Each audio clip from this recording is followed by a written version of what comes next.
Giant red potatoes, 5-pound bag, only $5.99. Fresh assorted pork chops at $2.99 per pound. Chobani Greek yogurt, 5.3-ounce tub, just $1.89. Scott Chooser size paper towels, 1 roll at $2.69. Super Swat or Superbug insect spray, 430 milliliter tin, hot price $3.69. All stores open Monday through Saturday, 7 a.m. until 10 p.m. and Sunday, 9 a.m. to 7 p.m. for your shopping convenience. You can count on us.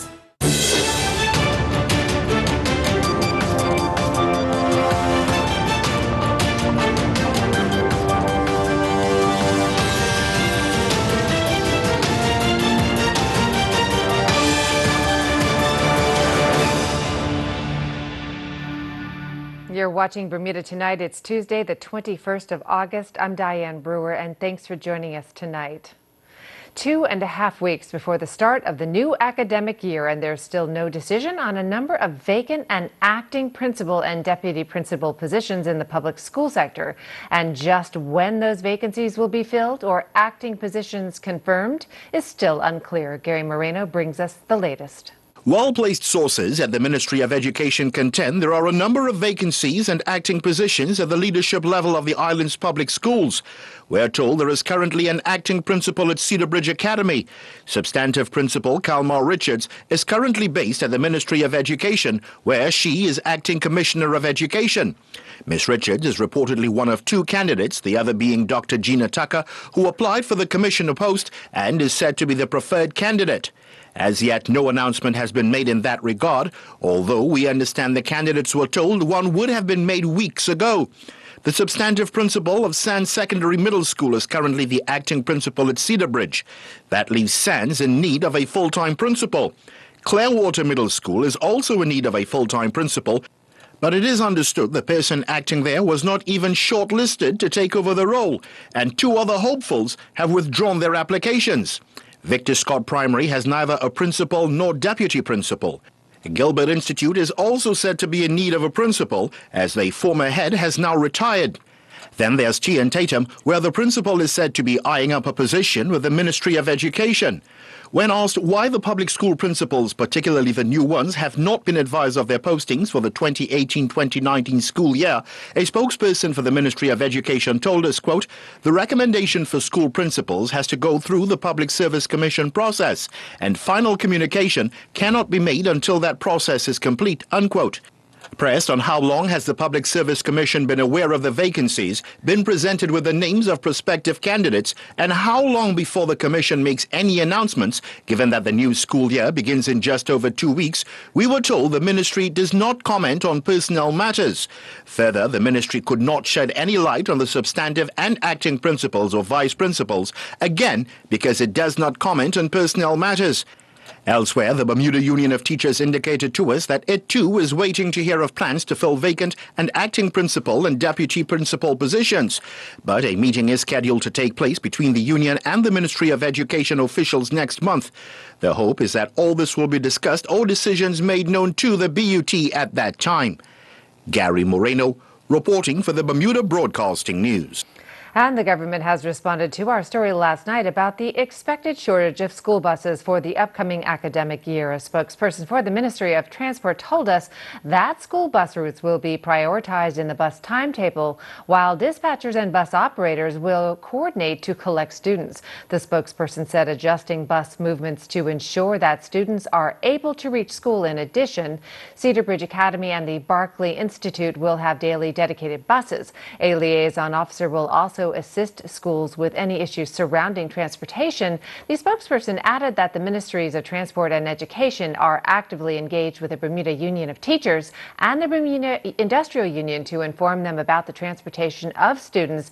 However, a senior teachers union official has told us there has been no communication from either ministry about the school bus issue. In other news, Bermuda's new police commissioner, Steve Corbishley, has appealed to the public for assistance following 9 robberies involving motorcycles in recent weeks. But speaking at a press conference today, the new police chief said his officers are confident the robbers will be brought to justice. The purpose is to make an appeal to the public just around a concerning crime trend that we've seen develop over the past couple of weeks. So far, we've had 9 robberies involving motorcycles, normally involving two males, described as black males, on mopeds, committed 9 offences, and one today just after 1 o'clock in the Frog Lane area of Pembroke, where a gentleman had his bracelet stolen. Obviously, from the police perspective, we're actively pursuing the investigations, and there are some forensic opportunities and intelligence to identify those involved. But I encourage members of the local community, if they have any information, to contact us as soon as possible with anybody they may have suspicions of, or any that they know are actually involved in these crimes. And they can contact Detective Inspector Colin King on 247 1252, or alternatively, if they're concerned in regards to their confidentiality, I do encourage them strongly to contact Crime Stoppers on 800 8477. I also like to make appeal just for people to obviously consider their safety. These are 9 incidents, and obviously we're investigating them, so I don't want to cause people any alarm or distress, but people should just be aware of their surroundings. If there are males acting suspiciously on mopeds nearby, just be cautious around their personal property, and if really concerned, contact us directly at the Bermuda Police Service. Additionally, if people see mopeds that are hidden away that again cause suspicion, please contact immediately. I have absolutely no doubt that somebody in the local community knows who these individuals are, and I encourage them strongly to make contact with us, particularly if they can do that confidentially. I'm also confident that we're going to identify those and bring them to the justice. But what we do need is local communities to help us with that information, and also for us to assure them and give them advice in regards to their personal safety. My assumption is that these have been taken to be sold very quickly, generate some cash, which is why I'm most concerned and want to appeal to the public to give us information to find those responsible. Because what I don't want is a situation that we have a further month with another 9 or 10 offences, and particularly, and quite rightly, a member of the community may feel the need to stop the offence taking place. And the last thing that I want is any member of the public that suffers any physical attack in the nature of these crimes. So we need to address them quickly. But one way in doing that is to ask for information from local communities as to who's responsible. So, of course, if you know something, say something. More after this short break, including today's evidence from the trial of a man accused of manslaughter following a boat collision last year, plus all the latest weather news. Stay with us.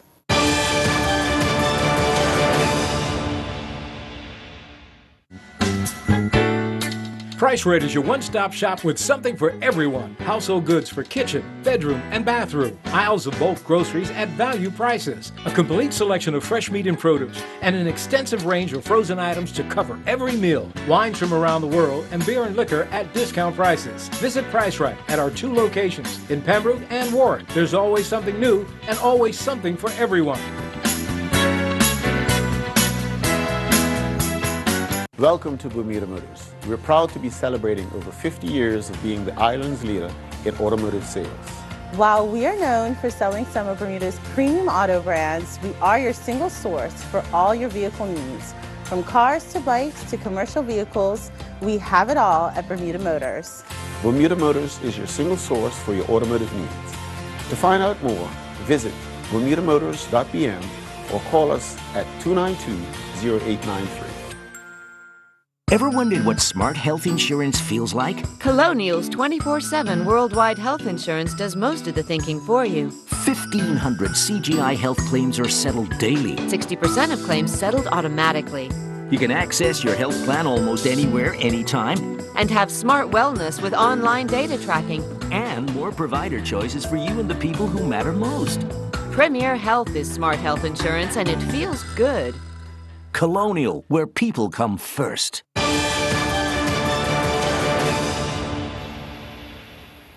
Welcome back. Well, the defense has begun making its case in the trial of a man accused of manslaughter following a boat accident during the America's Cup. Andrew Lake was driving a boat which ran over a smaller vessel carrying a New Zealand couple on June the 1st, 2017. Hal Davis was in court to hear the evidence. Until today, it's been the prosecution making its case at the Supreme Court. But now it's the turn of the defense. Much of their questioning focused on what Mr. Lake was doing in his 17-foot boat on the night of the accident. He admitted to travelling too fast, between 15 to 20 knots, despite a special speed limit of 10 knots that had been put in place in Hamilton Harbour for the America's Cup.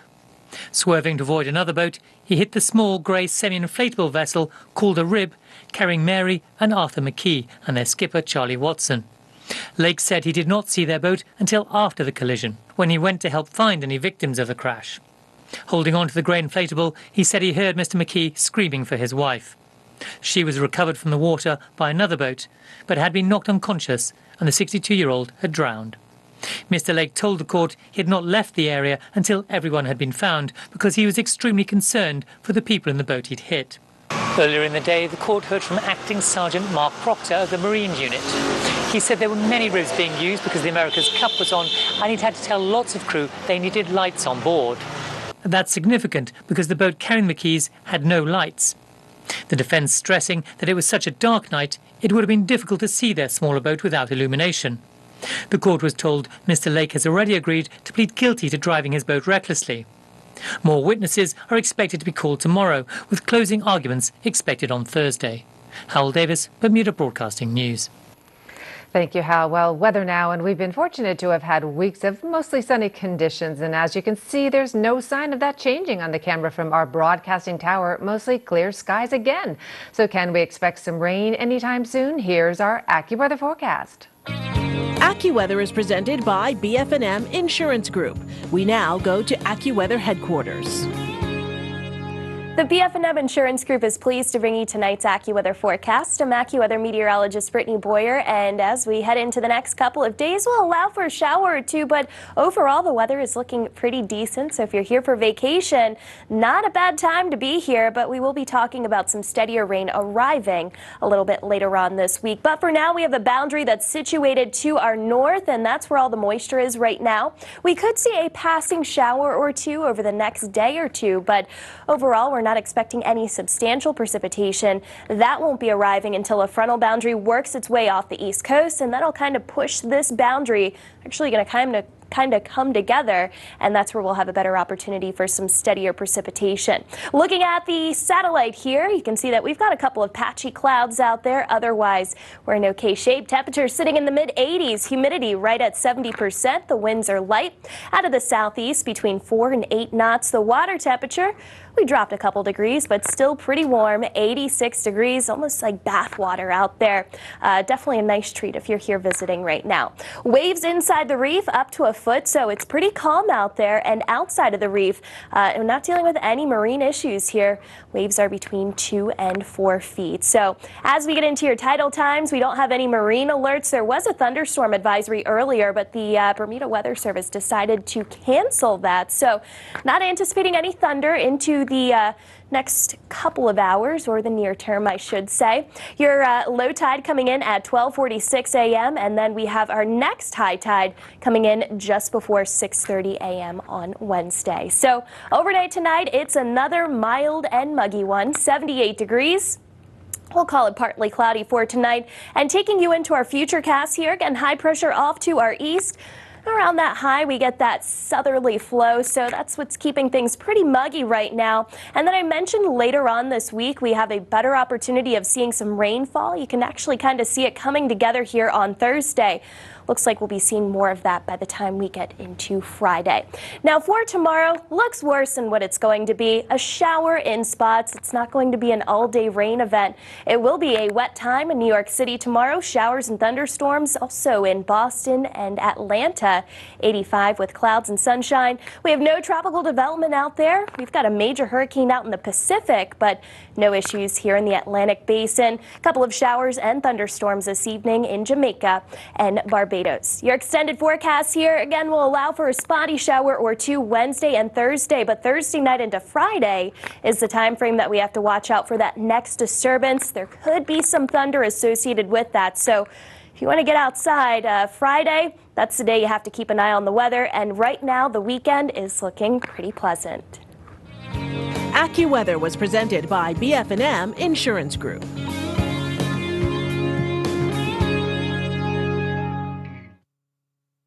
It's hurricane season. Here are some tips from BF&M. Before a storm, make sure you have a family plan. Stock up on food and water and protect your home. Board up and make sure your insurance policies are up to date.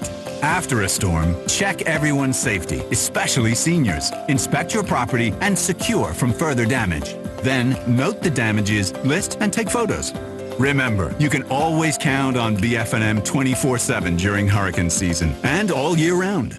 At Big Savings Zone, we believe your children deserve a happy space to call their own, full of color and excitement, where their imagination can take flight from fun to functional. We have a delightful selection of kids' furniture built with the same quality that you've come to know and trust at our everyday low prices. Create a room that your little ones will love only at Big Savings Zone. Open Tuesday through Saturday, 9 a.m. to 7 p.m. Located in the Commercial Park, Southside, St. David's. Call 297-4440 or click BigSavingsZone.com. Big Savings Zone, making your house a home. I got these for seasickness last week, and they're terrible. That's strange. I know. I put one behind each ear like you're supposed to, and nothing happened. These are tablets. You're meant to take them with water.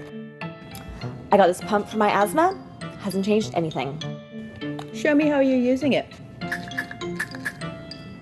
It's an inhaler. You're meant to breathe it in. Well, this toothpaste, definitely off. It's a hemorrhoid cream. Well, that explains why my gums are shrinking. JBM Realty & Associates services all your real estate needs. Our agents have years of real estate experience specializing in selling of properties, renting of properties, property management, vacation rental. So whether you're looking to move to another location, selling your home, purchasing a new home, or a landlord looking for assistance in managing your property, give us a call today. One of our experienced agents will be more than willing to assist you with all your housing needs. Call us on 234-2050 or visit our website, jbmrealtyandassociates.com.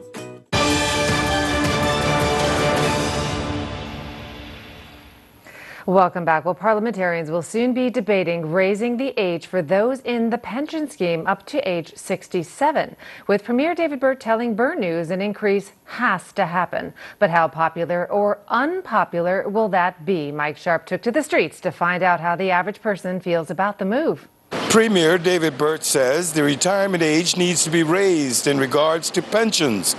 Or should people and companies increase their contributions?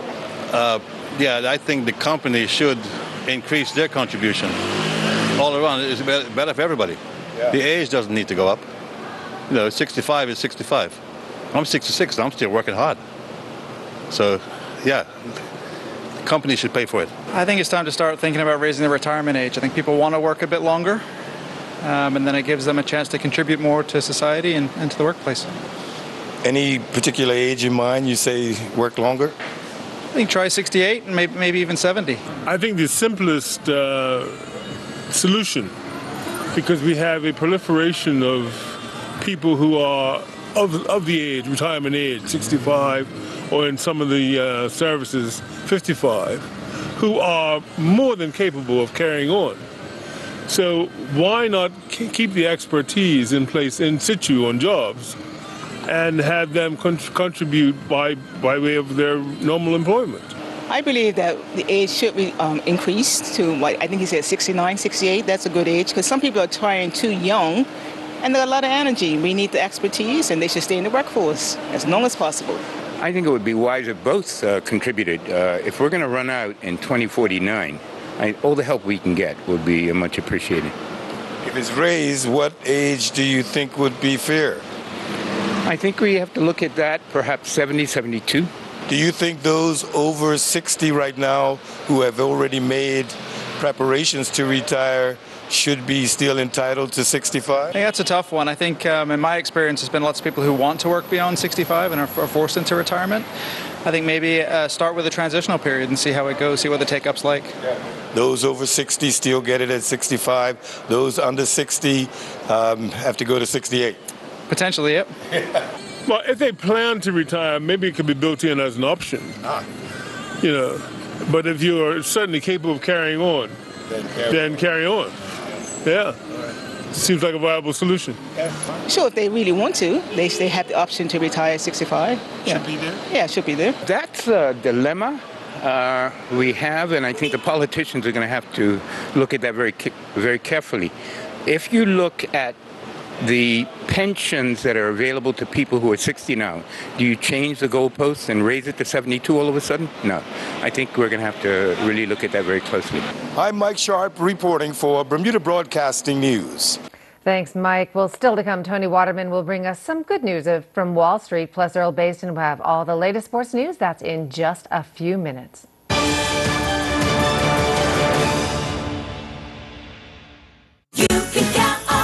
Extra large red ripe seedless watermelons, $14.99 each. Fresh Purdue chicken leg quarters, hot price, $1.49 per pound. Kraft mayonnaise 30-ounce jar, hot price at $4.99. Kellogg's Fruit Loops or Corn Pop cereal, 19-ounce box, just $7.99. Sargento sliced cheeses, 6.7 or 8-ounce packages, hot price $3.99. All stores open Monday through Saturday, 7 a.m. until 10 p.m. and Sunday, 9 a.m. to 7 p.m. for your shopping convenience. You can count on us.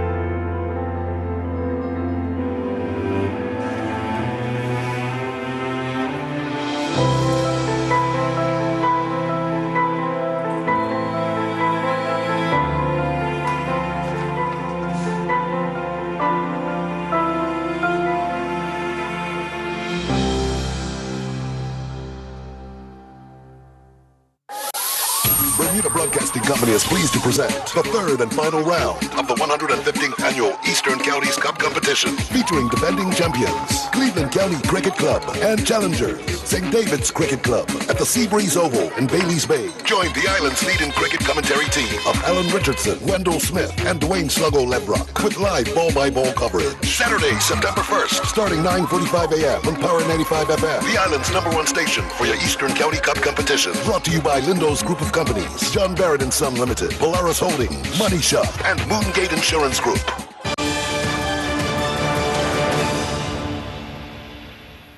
And we're just getting some breaking news of a major earthquake just off the coast of Venezuela in the Caribbean Sea. The U.S. Geological Survey says the quake has a 7.3 magnitude.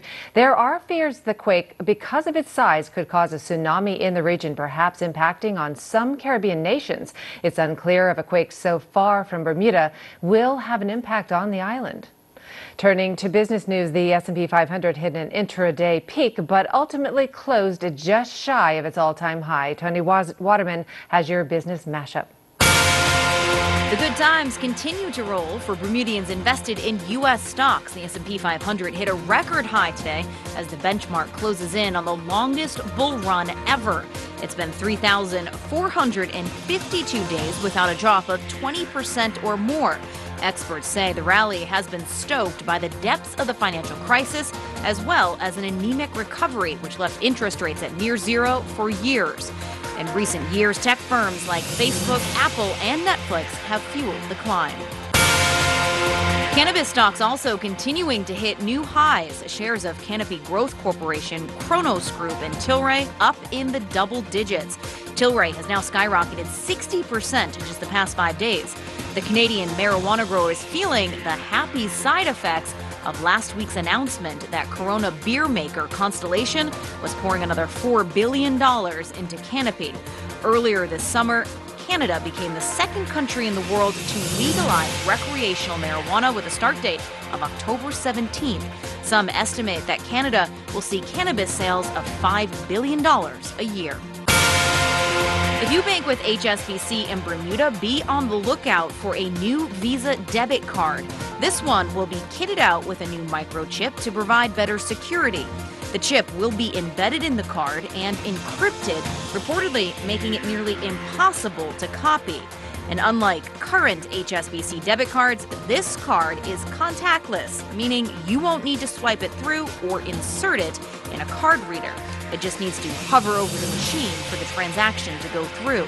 HSBC says all existing Visa debit cards will be replaced by the end of October. And a stroke of marketing genius from marketing firm Nina Hale. The Minneapolis-based company's new employee benefits now include fraternity leave. New pet parents can work from home for a week as their new four-legged companions adjust to a new home. CEO Donna Robinson said it's crucial to be innovative to help preserve the work-life happiness of their employees. The company also offers competitive maternity and paternity leaves, a perk in the U.S., which does not guarantee paid maternity leave. I'm Tony Waterman, and that's your Business Mashup. I like that policy. Turning to sports now, and Earl Basin has details of a big win for the under-14s football team. That story and lots more in tonight's Sports Report. 2 games, 2 wins. The Bermuda under-14 boys national football team defeated Cayman Islands last evening 4-0 to keep their perfect record in the CFU Championship Challenge Series. Assistant coach Aaron Lugo was elated with the team's performance. Just extremely proud of our boys in their 4-0 victory over Cayman Islands tonight. Not just because of the result, but they executed exactly what we asked them to do. We explained to them that this game was be just as big as the Cuba game because they were the home team with the fans rallying behind them. But they matched them physically and they outclassed them mentally. They didn't get complacent and they didn't get caught up in the physical matchup that Cayman brought to them. There was a lot of fouls, but we held our heads and we were comfortable without the ball. We explained to them that they needed to be able to allow Cayman to play in front of them, get behind the ball, and win the ball through interceptions, and they did that. Everybody from the goalkeeper, defenders, midfielders, and forwards, the game changers, everybody played their part. We're extremely proud of our boys, and we look forward to the U.S. Virgin Islands in the next match. Nathan Trott and his West Ham United under-23 teammates went down in a 10-goal thriller to Manchester City 6-4 in their Premier League 2 division match. Darry Rollins and his Sussex second teammates were struggling on day 1 of their second 11 championship match against Hampshire. Sussex won the toss and decided to bat, and they were bowled out for 147. Rollins' unfortunate luck of innings without scoring continued when he was caught after facing 7 balls. At the close of play, Hampshire had reached 112 for 1. Rollins is the only wicket taker for Sussex thus far, as he finished with figures of 7 overs, 1 maiden, 1 for 9.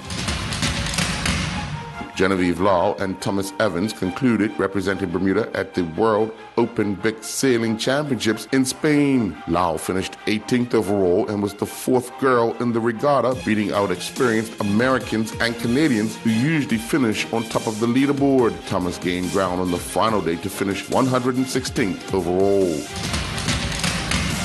Adam Hall has made the Prospect Team of the Week, which honors the best baseball performances in the minor league from the previous week. Hall was named the Shortstop of the Week as he represents Aberdeen Ironbirds. Hall is a Baltimore Orioles number 27 prospect, and he played in 4 games last week, scoring 5 runs. He had 1 triple, 1 home run, with 6 RBIs, 3 walks, 4 strikeouts, and 5 stolen bases. Zico Lewis scored twice in his team's HK Cup of Ajor 4-1 win over Thor in Iceland. Sean Trott was back in action competing in the run through Greenwich Park 10K, where he finished 7th at the time of 36:48.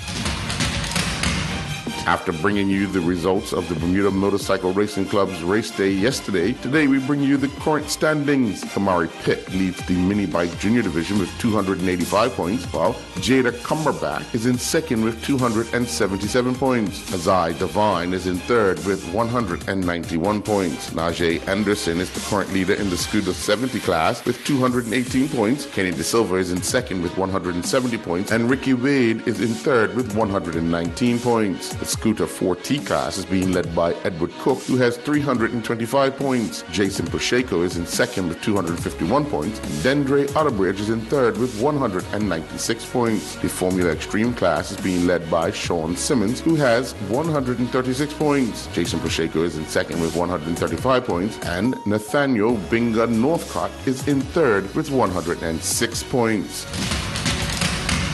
Brindley Toms and his Bedward teammates completed their home preseason friendlies as they punished a Malbore side who started well but faded as the game progressed. Bedward ran in 16 tries to record their largest margin of victory for quite some time, defeating Marlborough 106-10. Toms was one of the try scorers. The Bermuda Commercial Summer Softball League playoff season continued at the Michael Priest Softball Diamond last evening with a triple-header that produced 84 runs. KPMG went down in the opener 18-6 to the Sea Venture Mini-Me's. The Buffaloes then defeated the Super Express 13-9, and PHC Zebras went down 21-17 to Deloitte. I'm Earl Baisden with Bermuda Broadcasting Sports. Thanks, Earl. That's our broadcast for this evening. Thank you so much for joining us. I'm Diane Brewer. I hope to see you at the same time tomorrow night. Good night.